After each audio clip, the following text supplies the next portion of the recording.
information in relation to where we are in implementing the new projects that you gave us for this year, but I'm not going to go through all this tonight. It's there for your information, and if you have any questions, council can submit those to us. I'd like to turn our attention now to the citizen survey that Mr. Kunke fairly recently did, and let him give you some highlights of the citizen survey. Yes, ma'am, thank you. And I'm going to stand in the back out of the way of the screen. We have emailed to you earlier today Word documents, one of which has a 3-page summary of the results and recommendations out of the 2014 Resident Satisfaction Survey. The other document is a 38-page, I believe, full analysis and full results. You're welcome, of course, to read the 3 instead of the 38, but I think there's some good stuff in both of them. What I want to focus on here very briefly is the key findings from the 2014 Resident Satisfaction Survey. It was conducted in August and September of last year, over a 60-day period. We received more than 1,200 responses, and to give you an idea, that's about 3 times as many responses as we got for the 2025 input survey, which also was done online. It's also about 3 times as many responses as we usually get for our scientific random sample phone surveys, where we aim for 401. That's a very scientifically relevant number, apparently. However, it's important to understand this was an online-only survey. When we did our most recent resident survey in 2004, it was a random sample telephone survey, which gives more scientific validity. When you talk about a margin of error, for example, there's not a margin of error for an online survey because nobody's really calculated those. However, the fact that it's an online survey doesn't mean there's no validity to it, especially when numbers can be supported with other data. They're very useful. You do get to see trends there as we do this over time. Also a strong anecdotal value. So we're going to pull out some items that I think are very useful to you. You can make comparisons to 2004. They're not always going to be apples to apples comparisons, so be careful in doing that.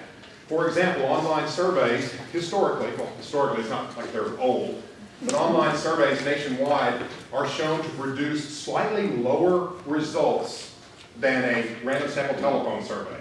The reasons for that have been analyzed in detail. They're in your full analysis document I emailed to you. But basically, it's because when you're online, there's not a human being looking at your answers. When you're on the phone, someone's listening to you. People apparently try to be nicer to a person on the phone than they are to their computer. You'll also find a higher intensity rating at both the positive and negative ends of the spectrum on questions where you ask people to rate how good or bad things are. Again, for the same reason. They tend to be very strong in their opinions online. So here's some of our key results. We asked, as we've always asked in these surveys, in general, how satisfied or dissatisfied are you with the quality of life in community? We got a positive rating of 88.24%. That is when you combine the satisfied and very satisfied. Same methodology we've used in the past. Now, as a comparison, in 2004, we were at 93%. This is 5 percentage points lower. But remember, I told you, online surveys tend to drop a little bit lower, and in fact, on average, they're 5 to 7% points lower. So we're right in the range of what we had before. And it is a 9-to-1 ratio of positive and negative responses. In doing surveys, you want a 2-to-1. You really want a 3-to-1. We try to go a lot higher. 9-to-1 is just out of the ballpark for a positive response on that question. The next question on there, during the time you've lived here, do you think Lewisville has improved, stayed the same, or gotten worse? A relatively new question for us. But 78% said the city has stayed the same or improved. Only 19% said it's gotten worse. And we thought that 19% would be mostly longtime residents who maybe had a particular dissatisfaction, but actually was spread throughout the 10-year range for residents. The most likely ones to say that it stayed the same were the ones who lived here a year or less, of course. Positive comparison ratio there, 4.1 to 1.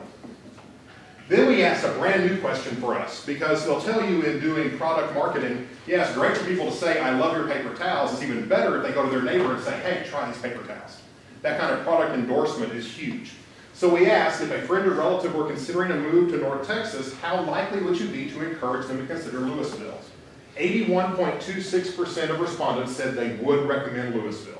Only 18% said no. That's a 4.5 to 1 positive ratio. We found that a very encouraging number. Because now it's not just saying, yeah, I'm happy being here. It's saying, I'm happy enough being here. I would have other people move here with me.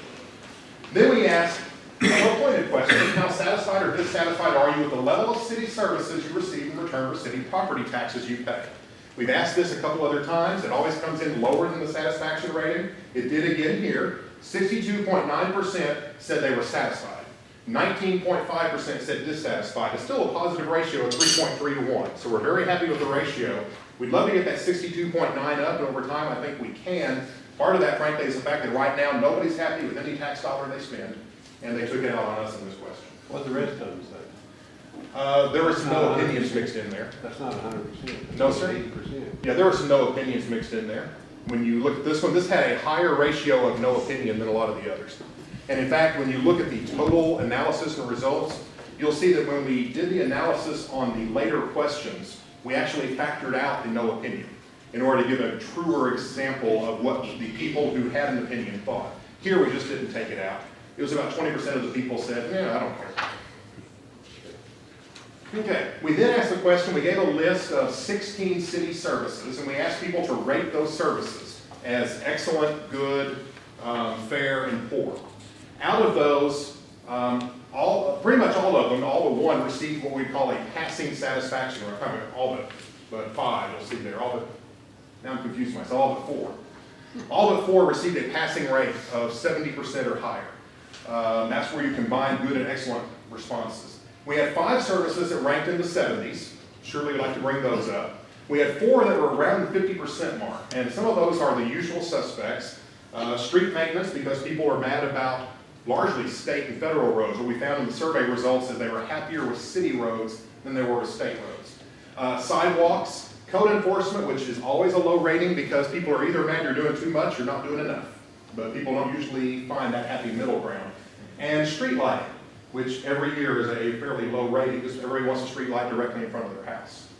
So all of those have room for improvement. There's only a certain amount of improvement, well, maybe next door neighbor's house. Only so much improvement they can do. Our 5 highest rated services, as always, fire services first, ambulance services second. They were first and second every survey I've ever done. Change here, library services passed police for the first time ever in Lewisville. But they both had great scores. 92 for library, 86 for police. I'm gonna let them fight it out. And then water service had 83.5. So people were most happy with those 5 services, but most of our services got passing grades, and even the ones that didn't, we feel like there's some rationale to it, but also room for improvement.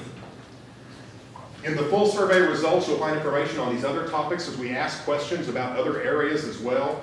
Street conditions, recycling, code enforcement, police, and so forth. You can see the whole list there. A lot of communication questions, especially on receiving input and responding to input from the public. That's something the 2025 committee talked about a lot, that they wanted to make sure there was a lot of opportunity to receive and respond to input. So we asked, how do people like to give the input? How responsive do they think the city has been, and so forth.